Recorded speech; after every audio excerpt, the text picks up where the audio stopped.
Howdy guys, we have a replay between Synodios and MrNguyen. Yabro picked this replay, I believe, so that means Synodios is probably Decris. We've got a Shadowmere on Lajesh, both of them go for these outside wells, and they're coming back over here. Looks like they're going to confront over in this spot.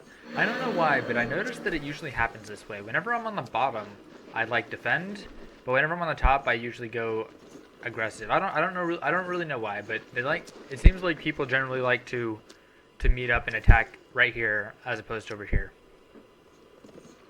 But at any rate, we've got Dread Charger and Nox versus Dread Charger and Forsaken, and this Nox Trooper kills that Dread Charger, which gives an advantage for Synodios. I can't say his name. We'll call him Decris, and I'll just assume that that's actually Decris.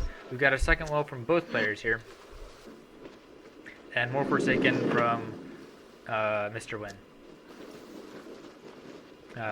Forsaken and Nox. I'm not sure what the Nox is really planning on doing, because Forsaken will kill Noxes very quickly.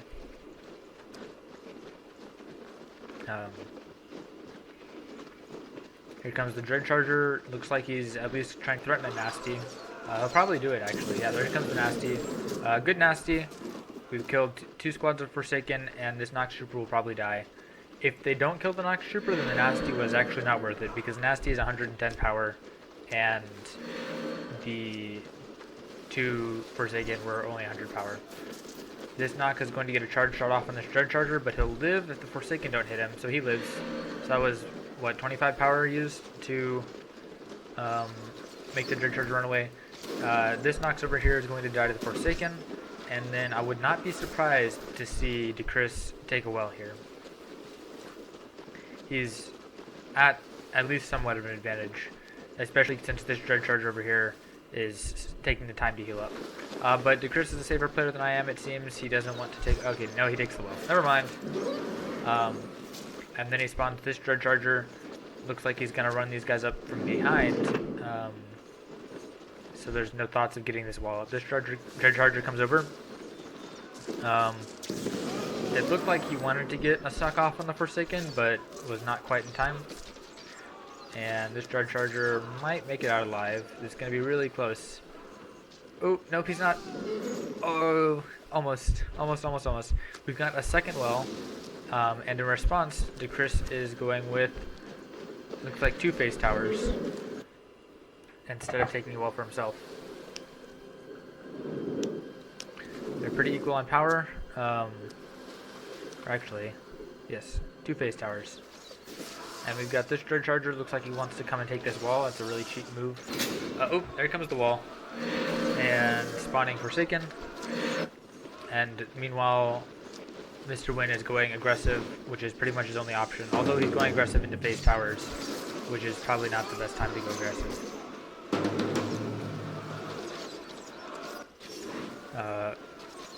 He could get a shot off on the Dread Charger and kill him, but the face tower was instead hitting the Forsaken. And Decris is just putting all of his archers on this wall, and he also frenzied them. I'm not really sure why he did that. There's a tier 2 here. I'm not really sure why the frenzy happened, except that I guess he just wants to bring this well down quicker. There's no Frost Orb, so there's basically nothing. Oh, Hurricane will actually take these off the walls. Never mind. So once the tier 2 is up, he'll be fine from a Hurricane. But my guess is that spending the power on the Hurricane over here will leave this base very vulnerable to getting destroyed. Yep, there comes that Hurricane, which gives Decris leave to spawn a bunch of Forsaken over here. I don't know why he brought the face tower closer. But yes, this Forsaken over here can't be Hurricane because the Hurricane is over here. He walls on both sides, alright. Burrow over here, he's going to knock the face tower down, but we've already lost a well here. And we are close to dropping. I would focus on this well here and just try and take it down. But looks like Decris is going for the he's going for the monument. Notice that we saw the hurricane on this wall. That was to take away a little bit of... Oh, also we've got a counterattack here. But MrNguyen, it seems, does not want to grab a wall. The oink is really the only thing he could have done. Oh, we dropped the monument. Very nice. You can see how strong Forsaken are. The good heal. The Chris probably should have been focusing on a single Dread Charger as opposed to splitting it up, because you can see what an efficient heal that made right there. So we've traded one power well for one power well, and we've also, but the Chris has knocked out a monument from MrNguyen. But MrNguyen still has his burrowers, and I can't imagine this surviving here. He's got a bunch of Nox Troopers that are looking like they're coming to try and save the day. But these are rooted. Ooh, but they're rooted close enough that they could hit here. And we also have a bit of attack going on over here. So as it stands right now, actually, the Chris is not worried about what these burrowers do, because they can't take another monument. Sorry, how does the charge up of the Nox Trooper still cost power even though it's linked? No, it does not. The Nox... Oh, here's a monument. The Nox Trooper power, it gets spent after you use it. So for instance, it's the same mechanic as works on a Firesworn. So for instance, if you have a Firesworn and you use the ability, but then right when the ability is about to go off, if you like erupt and you have no power, then the ability won't actually go off and you'll save your power. So there's like a way that you can sort of cancel your ability by spending all your power right when it's about to go off. But especially for the Nox Trooper, because it only costs 25 power, it's pretty hard to spend 25 power, like where you have less than 25 power on purpose.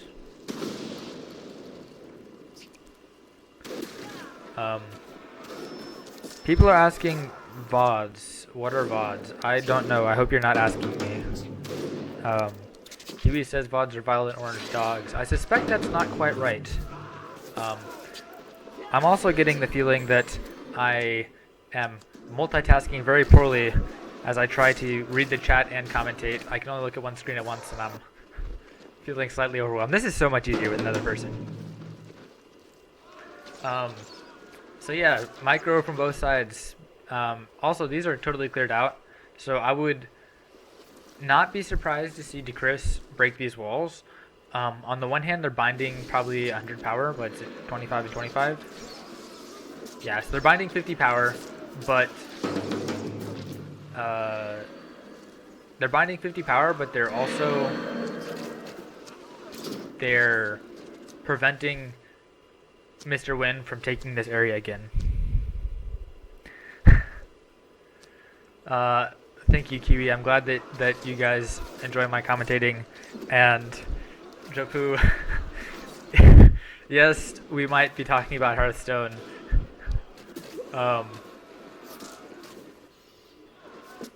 But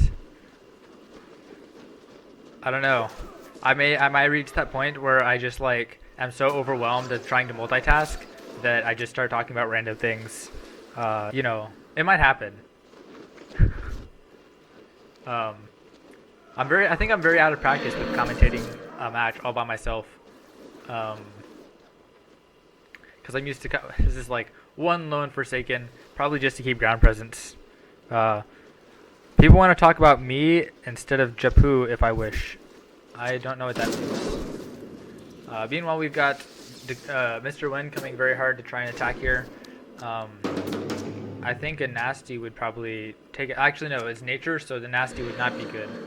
Yes, this Forsaken I think was just to keep ground presence, so that he's always got the ability to apply pressure. We saw that just barely, I think.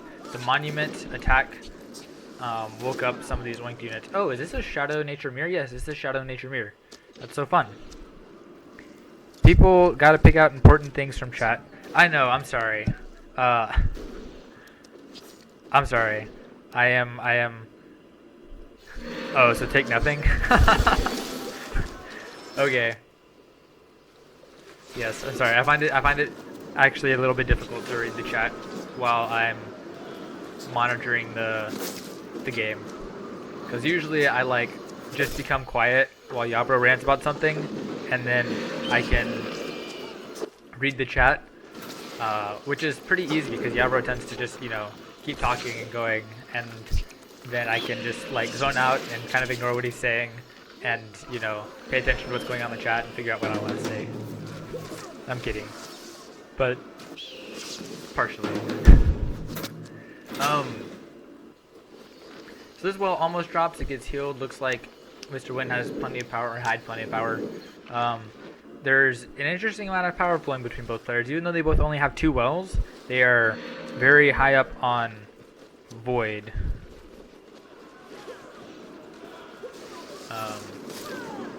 By the way, can I just say that bot, I think, blue bot, I'm guessing it's a bot, that bot is very distracting. I'd expect to see Link here. Ooh, that nasty kind of worked, maybe. And this Phoenix can't decide if he wants to drop or not. I feel like if it had dropped, I don't really know, but I feel like if it had dropped earlier, it would have been able to get enough corpses from what's lying around. But MrNguyen doesn't seem to think so. So, you know, he's much more well versed with Shadow Phoenixes than I am. Hi, Sven Compranks. I can't say your name, I'm sorry. Whoever's saying hi to me, just like, hi back. If I don't see your name, you know, hi back. It's right, it's just like suddenly very quiet with the double link going on and everybody just being real chill. Looks like the Ghost Spear is dropped, and this Ami Phantom is going to do some damage, but not enough to drop anything. Meanwhile, we have an attacking over here, and the Chris comes to defend it. And now we've got these Dark Elf Assassins that are now free to come and attack. Dawson, is this Dawson the fish? I would play a heal here. Looks like a nice place for a heal to save these Dark Elf Assassins. But on the other hand, they might die anyway to the Shadow Phoenix. So who knows? I'd sort of expect to see a... Okay, there is the heal. And nothing drops, so we might expect to see another heal. And hey, we've got Dark Elf Assassin sitting here doing nothing. And we've got the Life Weaving on the Burrower. That's not a good plan, but they shouldn't be attacking it. Instead, he should oink it. I don't think the oink...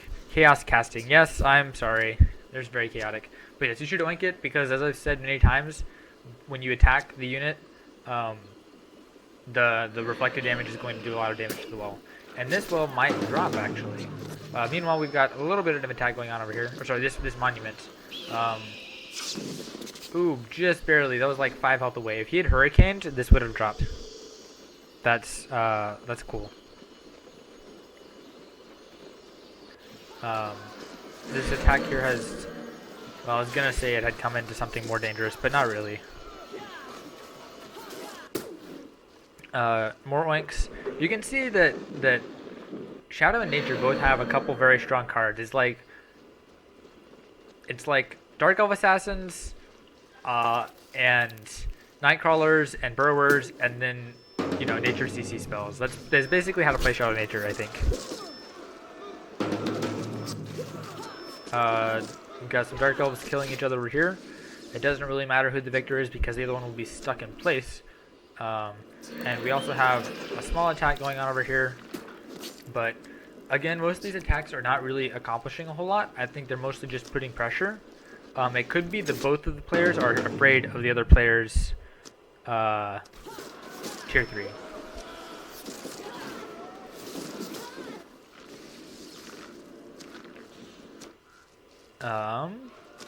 Burrower's attacking Dark Elf Assassins. They'll probably get him. This Phoenix looks like he's running away because he realized there are no more corpses to revive himself. We have a Hurricane over here blowing away these Ghost Spears, and the Dark Elf, the Nightcrawler was frenzied, and he frenzied him. He motivated him, I think, to give these guys some extra damage. But the Root will catch him in time, and yep, I think this is just a very interesting match of both players' offenses and defenses being very even. That it's very difficult to gain an advantage. It sort of looks like it ebbs and flows back and forth. but the replay seems to be coming to an end fairly quickly. So my guess is that something catastrophic just happens. If we look at the void between the players, you can see DeChris has a whole lot more void and power. So that's who I'm guessing is going to win. I use only shadow units with nature spells, Tabrabi. That was TV Petty, right? You didn't even use like Ghost Spears? Or Burrowers? You didn't use Burrowers? I feel like that's a big claim to say that you played a Nature Splash and didn't use Burrowers. Phoenix looked like it was a bluff out. It wouldn't have been very good to run into that monument with nothing to kill. But we see an attack going on for MrNguyen. I'm not sure what was rooted here. Meanwhile, an attack coming on over here with Burrowers. And this, I'm guessing, will drop. This is low enough health, I can't imagine this surviving. There we go, it drops. These guys well out of the Dark Elf Assassins. This Phoenix is still not able to do anything, so I think he kills it sort of just to get his Void power back. My Phantom over here, that's doing My Phantom stuff. This Burrower is killing the Ghost Spears, probably because DeChris is not microing them because he's paying attention to things going on over here. My Phantom to kill the Burrower. And yes, the Imagineers near. It looks like I think it's just because the players are attacking so evenly that the power advantage that DeChris has is just going to slowly build up. Well, I guess, or the monument could just drop. That's probably what ends the game. My Phantom here, that's doing My Phantom stuff. Yes, Lajesh. Yes. That's because I was reading the chat and I couldn't think of what to say, and then the My Phantom went away and did stuff. Alright, so this monument drops. That's, I think, the signal for MrNguyen to quit. He's down to just his nature orb. He has no way of spawning more units. So he's just got this My Phantom who's going to run around and try and take a monument. And when the My Phantom dies, then... I mean, there's not really any hope anyway, but... Alright, there we go. There's the end. Thank you guys for watching.